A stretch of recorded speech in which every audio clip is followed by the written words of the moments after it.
BBC Sounds. Music, radio, podcasts.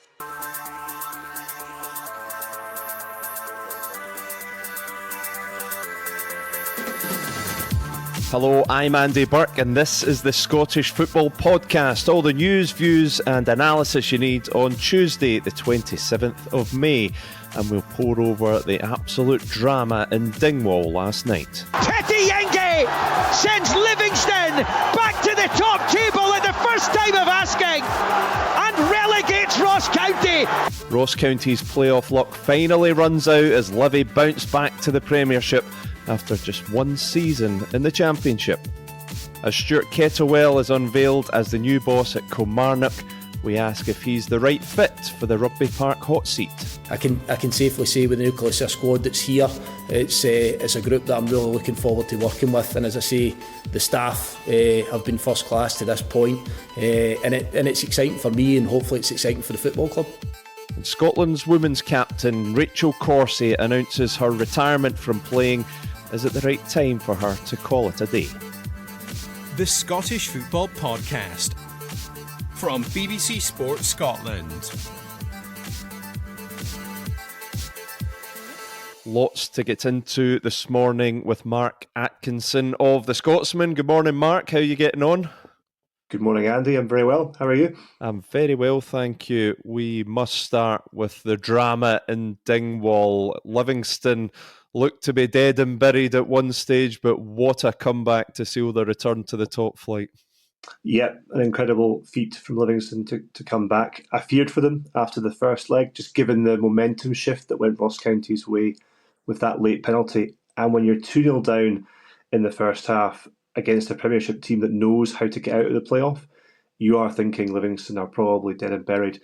But that goal just before half-time by Lewis Smith, it just gave them something to cling on to. And their second half performance was really, really good.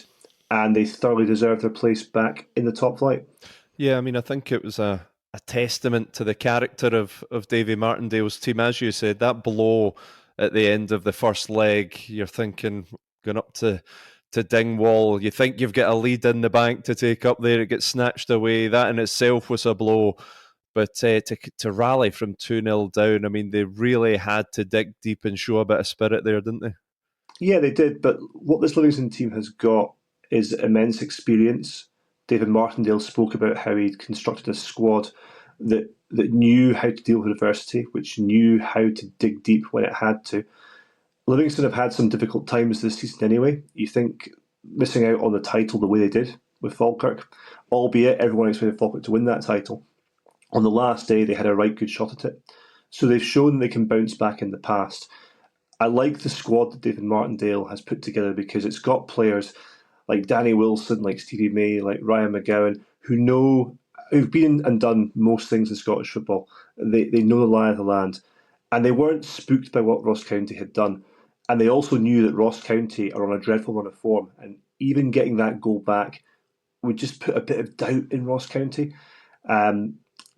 Going into the tie, I thought Livingston would do it. And I have to say that I was quite impressed with Ross County's way of coming back. But in the end, I think the best team is through. And they should be a good addition to the Premiership, I think. Well, a word on David Martindale. I remember speaking to him, Mark, on the night they got relegated last year. And there was no sense from him of needing a bit of time to decide if he wanted to try and bring Livy back up. He was adamant, it's his club. He wants to return them to the top flight. And what a job he's done this season. It's very rare, Andy, for a club to bounce back the way Livingston have done, especially after, I think it was 6 years in the top flight. I think many people had thought that Martindale's time at Livingston had potentially run its course. So to be able to reinvigorate a club, and he is Mr. Livingston, of course, to be able to wheel and deal in the transfer market, and also come out of a very competitive championship. He had to deal with Ayr, with Partick. Rafe Rovers weren't far away in the end. It's a very, very tough league. But he's always fancied Livingston. I remember speaking to him after the Falkirk game, they won 1-0. And I think he'd probably conceded the title, but he always felt that this team could do it, could come up the hardest way possible. And he's a very, very good manager at Scottish football level, and he'll be so pleased. And I'm very happy for him. He puts a lot of work into Livingston, and they'll be a difficult team to play in the Premiership. You've seen before how awkward they can be in the top flight, and they'll come up with a big bounce. Yeah, and I think that was Livingston's reputation in the Premiership, is that they were an awkward side to face, a physical side. Not a lot of teams enjoy playing in that pitch, and we can talk about that in a moment. But watching Livingston this season and in recent weeks, they do seem to have adapted their style for the Championship. They're playing a bit more football, and I think David Martindale said after the game last night that he doesn't want to come up and just be an awkward team. He wants to see Livingston playing a brand of football, and he says that he's excited by that challenge as a coach to not just do what they did before in the top flight, but come up and be something a bit different. Yeah, and that's the evolution of Martindale as a coach. I think when you get relegated, you do a lot of soul searching, and you try and work out how you can change for the better. You also have to adapt from being one of the teams that is trying to get a point here or there on the road in the Premiership to then being the team in the Championship that's expected to be on the front foot to go and win games. We've seen in the league recently in the top flight that Dundee and Dundee United, who've come up recently, they've had that bounce. They've done really, really well. They've played some good football. I expect Livingston to be much the same. It'll all depend, I suppose, on how much of that current squad he can keep together, but also who he can bring in. They've got new owners now at Livingston. It's an exciting time for the club, and this is a real opportunity, I feel, for them to be a different club that we saw a couple of years ago. But I would still want them to maintain that slight awkwardness, because I think you do need that, especially when you come up against some of the bigger teams in the top flight. You mentioned about retaining the squad. I mean, it's amazing in football how small moments can affect your future. Martindale was saying that I think it was 4 players would have been out of contract had Livingston not gone up this season, and he says he was on the bus up to the game, up to Dingwall, thinking about how he might replace these guys next season, but that immediately gives him a bit of a head start in terms of building for next season. It does. He'll want to keep the core of that squad together because they've come through so much. I still think he'll want to add some more players in key areas. He's been a great wheeler and dealer over the past few years. If you chat to David off the record, he'll always tell you about how creative he's got to be in the transfer market as a Livingston manager. That won't be any different, but I suppose the security of being in the top flight means that you can have the funds in place to probably keep the majority of that squad together. It's now about what you add, but I fully trust him to get the right sort of player in. And mentioned earlier, obviously, we're going to have 3 plastic pitches in the Premiership next season. I know Kilmarnock have announced plans to replace theirs, and I think everyone agrees that Falkirk's pitch, while being plastic, is of great quality, but I think the Livingston admins were having some fun last night that nobody in Scottish football wanted them back in the top flight. I don't think that's quite true, but what do you make of the whole plastic pitch debate? I know from the season after next that plastic pitches won't be permitted in the top flight, but what do you think about that whole situation? Well, Livingston have plans to alter theirs. I've never been a fan of their pitch. I think it's an older generation, and I think especially when it's really, really sunny, the game slows down when you play at Livingston. I think there's a slight myth about plastic pitches in Scottish football. There's almost a bit of snobbery about it. I've seen some plastic pitches hold up really well in bad conditions, and I've seen some grass pitches play really poorly in winter time. I think ultimately you have to accept that provincial clubs have plastic pitches to maintain competitiveness. It saves them money. We live in a country where the weather can be really, really poor, and that pitch needs to be used at all time. I'm actually not against some of these pitches remaining because you see it in Scandinavia. Plastic pitches are there. We have to accept that is the 21st century way of playing football, that you're going to have synthetic surfaces. There probably needs to be some rules in place if you're ever going to keep them long term, that you have to sort of renew them and regenerate them every couple of years to make sure that the best quality possible. I think Falkirk's pitch, having had the privilege of playing on it myself, it is a very, very nice pitch, and they've done a good job there. I think we just have to accept that's where we are. And I don't think it'll cause too many problems. Although I'm sure we're going to see some managers next season with the usual moaning after a poor result of these pitches that they'll point to them. It's always a handy excuse, isn't it? How did you get on in Falkirk's pitch? Did you grace it with a good performance? Well, I'm a goalkeeper, Andy, and I've played better. I was playing on Easter Road last week and also conceded a large number of goals in a media match. So I just think those 11-a-side pitches, regardless of plastic or grass, they're not for me as I advance in age. You feel exposed on them. Well, great night for Livingston. A real painful way for Ross County to go down. We know, Mark, they've been doing this dance with relegation for a while, 3 years in a row in the playoffs, and I suppose their luck finally ran out last night.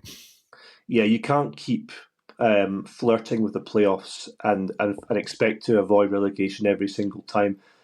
I remember 2 years ago when it was Partick Thistle, I thought that's the ultimate escape act.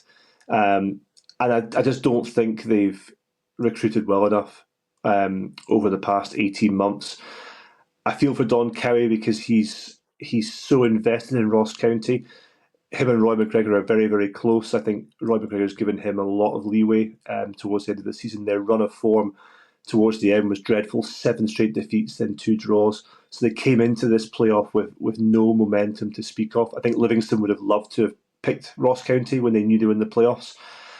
But the reason it will sting so much is that they were 2-0 up in the tie. And I think any team with confidence sees that out. But they just don't have it. They've been on such a poor downward spiral.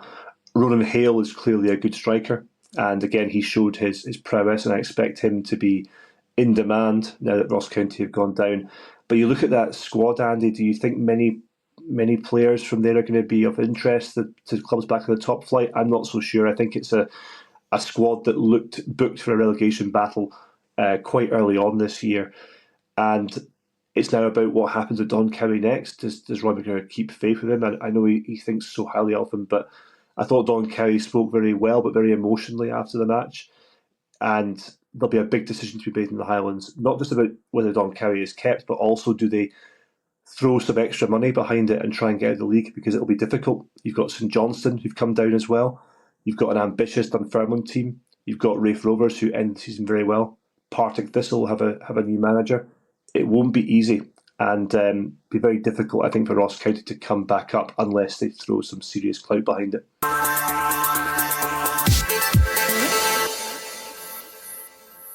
Now, on to Kilmarnock, and the Scottish managerial merry-go-round continues. Stuart Kettlewell has checked in at Rugby Park. Mark, what do you make of that appointment? Yeah, we've got so many vacancies at the moment in the Premiership. It's 1 down, 3 to go. Stuart Kettlewell, I think, is a solid appointment by Kilmarnock. You look at what Kilmarnock were looking for, a manager of a track record of Scottish football, of recruiting with that type of budget and bringing through young players. Stuart Kettlewell does fit that bill. His remit at Motherwell was very similar.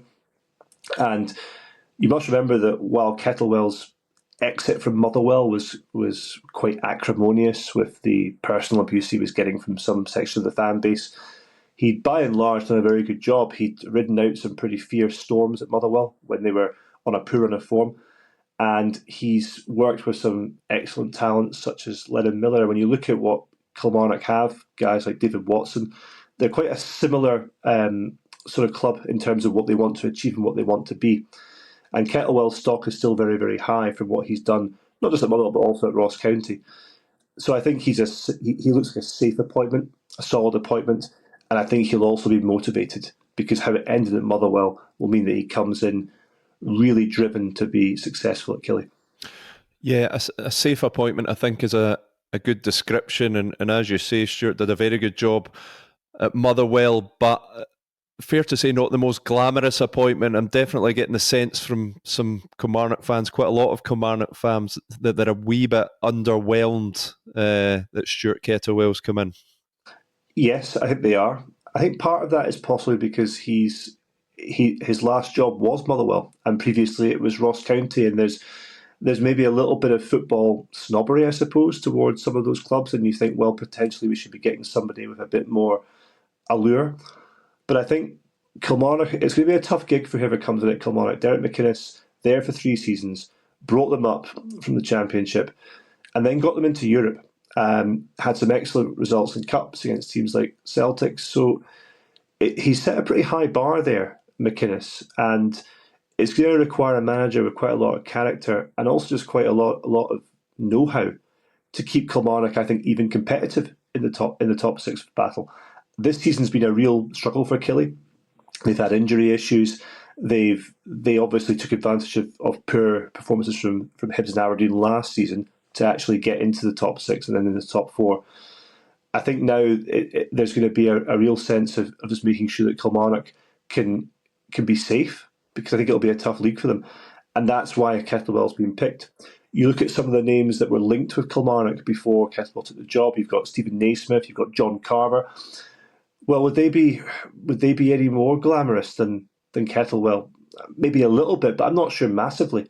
I think it's a steady appointment, and while some Kilmarnock fans might take umbrage at that, I think it's not a bad choice.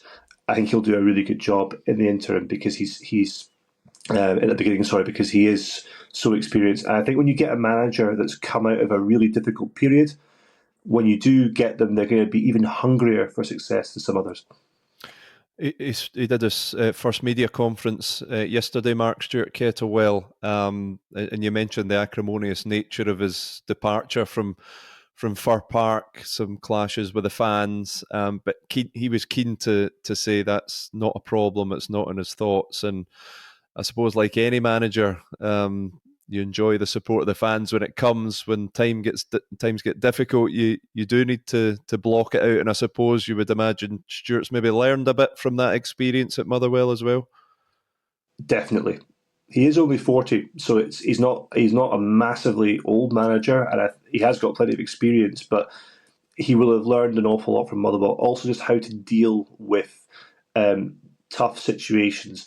I think the abuse at Motherwell, it obviously got to his family as well. And we've seen recently how difficult football can be. I think fans forget that they're human beings that are on the pitch and on the sidelines, and you have to treat them with respect. I think the Kilmarnock fans, while some aren't particularly enamoured by this appointment, I do feel that Kilmarnock as a club are pulling in the right direction. Billy Bowie as an owner has really brought everybody together. And we've seen with Kilmarnock that you don't need an awful lot of success for the fans to come out and get right behind this team. If times do get tough, Kettlewell will be able to draw on what happened at Motherwell, and you'll be able to reflect on it and go, right, how can I deal with this differently?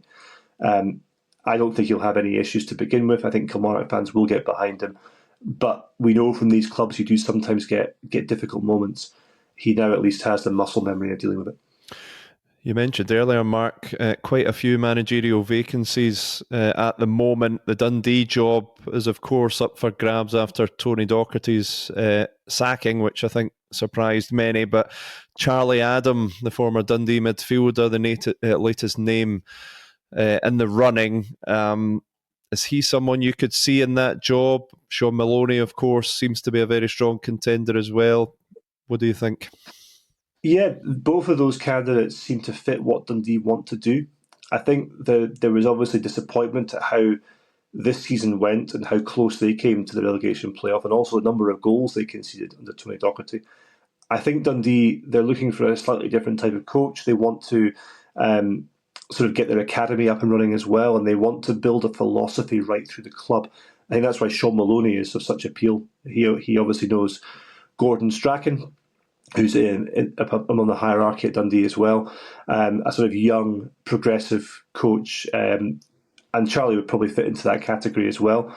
I think Sean's got slightly more experience, but Charlie's a massive Dundee man, of course, a fan, played with the club, and I think it'd be a real honour, I think, for Charlie Adam if he was to get that job. I expect the new Dundee boss to be somebody of that ilk, with a kind of in their fledgling part of their career, but a manager that really likes to play good football and has got a modern day approach. I feel Tony Docherty was really harshly treated, given that what he'd achieved at Dundee previously, but that is the way of working under the John Nelms regime at Dundee. If you don't do particularly well, he's pretty ruthless on that front. And their next appointment's a big one as well, given what's happened elsewhere.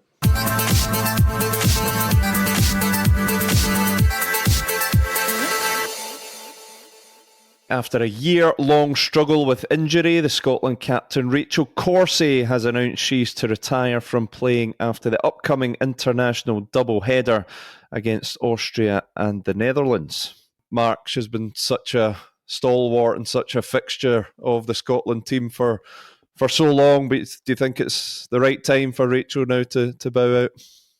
For her, it seems to be, yeah. She spoke really emotionally yesterday about the issues that she's had with her knee and how much pain she's been in, and how I think she just wants to make sure that she's got a comfortable life away from football. She's served Scotland with such distinction since she made her debut, I think, back in 2009. She had a very good club career, both in the UK and over in the States. She's been the captain that's taken Scotland to the next level of international football. She led us at the World Cup, and she's a very, very accomplished defender as well. I mean, you speak to people who play down south, and they speak very highly of Rachel and just how diligent and how tough a player she is. I think not only is it a good time for her to retire, given where her fitness and injuries are, but also it's a good time for Scotland. If you're going to call to the end of a career such as hers, doing it when you've got a new manager through the door in Melissa Andreatta, it allows her to build a new Scotland straight away. Obviously, Rachel will play some part in these last two Nations League matches, and the game against Austria is a really big one for Scotland. But it feels like the right moment. I think we should be very grateful for what Rachel Corsie's done for Scotland over her career. She should look back on it with great pride. It's now about who Scotland can bring in to fill what's quite a big gap on and off the pitch. Yeah, that's exactly what I was going to ask you. On and off the pitch, her influence will be missed. I mean, you see Rachel doing her punditry nowadays. She's such a good communicator. Mm-hmm. By all accounts, she's such a good leader. Her influence is going to be missed, and I suppose this is where Scotland need some others to step up and fill that leadership void. You hope that what Rachel's done has inspired younger players beneath her. And also, sometimes when you take away such a presence out of a squad, out of a team, you naturally find that others come in and take their place. I think for Melissa Andreatta, she'll be now looking at this squad in her first time as a Scotland manager and going, right, who are the people that are going to step up here? Who's going to become the next Rachel Corsie? Who's going to be the voice? Who's going to lead this team going forward? I'm quite excited about what Melissa Andreatta's going to bring to Scotland. I think she's a really smart appointment, and she seems very bubbly. She seems very excited about what she's about to do with Scotland. And I hope that she can find her next captain and her next leaders. We've got some really good players in that Scotland squad. It's obviously been a difficult time latterly under Pedro Martinez-Losa, but it's a fresh start, a new broom coming through to sweep in, and I think a lot of players will respond positively to that. Well, you can hear Rachel Corsie explaining how she reached her decision to retire and what the future might hold for her on the podcast Behind the Goals, which publishes on BBC Sounds at 12 noon today. That's all we've got time for. Thanks to Mark Atkinson of The Scotsman, and thanks to you for listening. Remember, we're here with new episodes of the Scottish Football Podcast bright and early every day. So to make sure you don't miss out, subscribe on BBC Sounds and have push notifications turned on your phone. But for now, from Mark and from me, thanks for listening. On BBC Sounds. From life aboard a Russian submarine to chairman of Hearts Football Club. At this stage, he was the hero. But as his controversial decisions escalated... They said, we're going to sack George. And I'm going, you can't do this. How did Vladimir Romanov go from Hearts saviour to a wanted man? It caused a whole load of chaos and havoc. Romanov, Tsar of Hearts. Listen now on BBC Sounds.